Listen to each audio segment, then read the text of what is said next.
বর্তমানে ফেসবুকে অনেকেই তো কাজ করছে।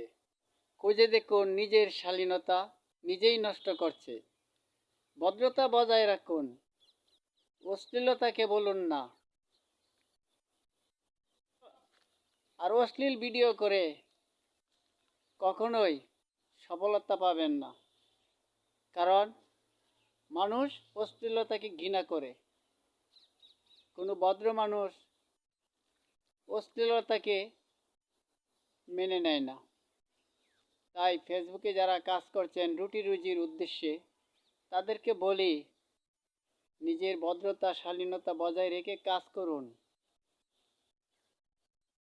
মনে রাখুন, আপনার একটি ভিডিও আপনার নিজের স্বজনের কাছে যদি চলে যায়,